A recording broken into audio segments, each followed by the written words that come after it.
The warm summer air carried the aroma of burnt meat, mingling with the sound of family laughter and a faint hum.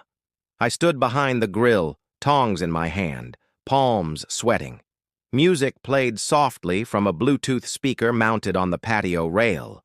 A trickle of sweat rolled down my spine, but I wasn't bothered.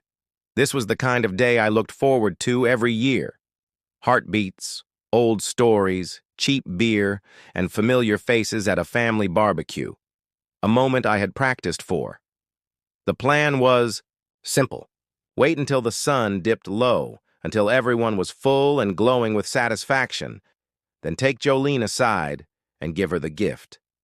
The watch. It had taken weeks to find. Like her, it was sophisticated, understated, timeless. I had it engraved on the back. Forever begins today. It wasn't a ring. It was a beginning.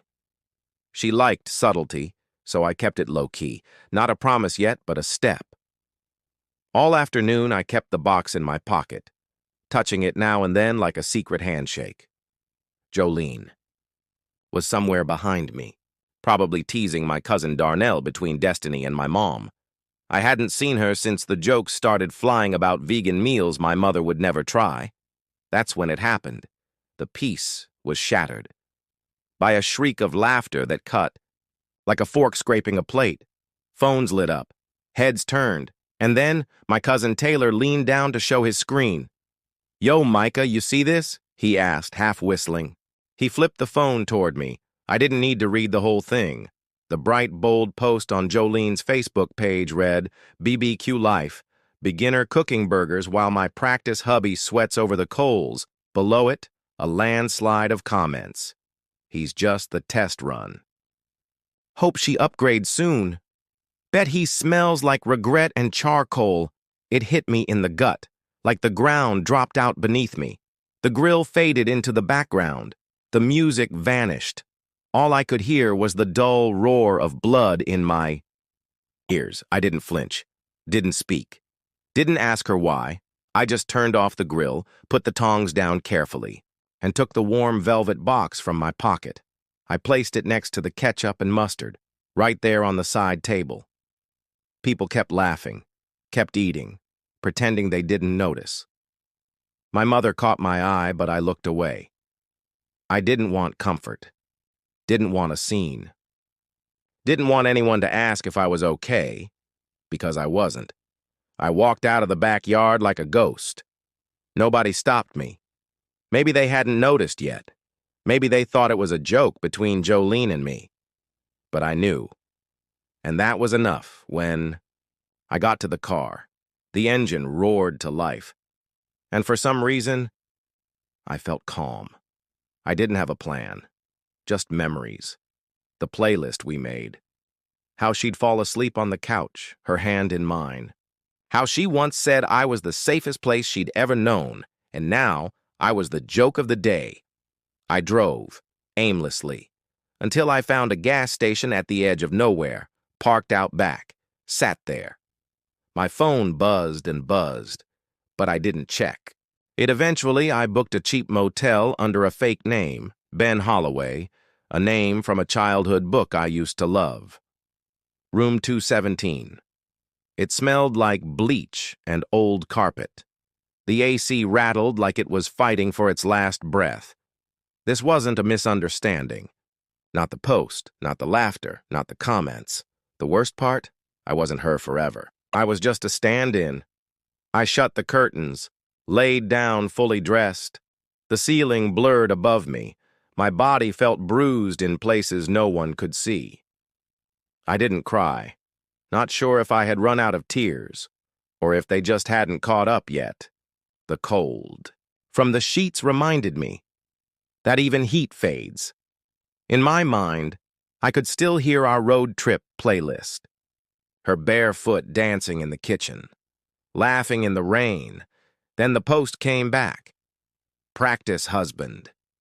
That sting. She didn't accidentally type it, she read it, posted it, laughed with her friends. That was the part that broke me. The betrayal wasn't in the words. It was in how easily they came, how quickly I became punchline instead of partner. My phone buzzed across the nightstand.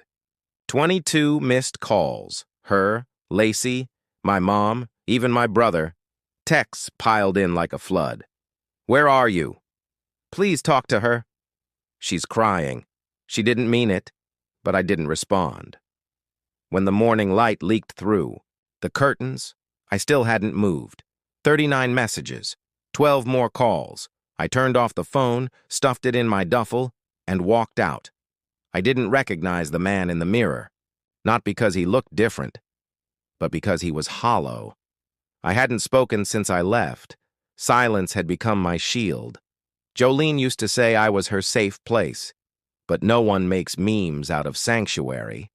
I drove without direction. The car still smelled of cologne and charcoal. My hand still twitched like I was flipping burgers, and I thought of her smile.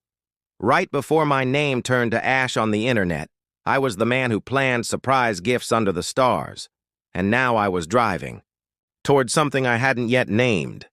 By sundown the next day, I made a decision, not out of anger, but clarity. A quiet voice said, "You don't have to stay where you're not respected." That voice grew stronger. Each mile, each memory, each compromise, the house had always been mine. Bought before she ever entered the picture, I built it. From scratch. Skipped vacations, bought secondhand furniture, worked overtime not for status, but for stability. I never added her to the deed. Not because I didn't trust her, but because I wanted us to build together. And now I was ready to reclaim the space. The next morning, I met with a lawyer. She didn't ask if I was overreacting. She just nodded, listened. "You're within your rights," she said. 30 days notice. No court appearance needed. And in that moment, relief hit harder than grief. Because sometimes peace isn't loud, it's just finally being heard. People kept asking, and I kept checking my phone for answers. I took a leisurely breath out and continued to renew the memory in the hopes that you would call me back.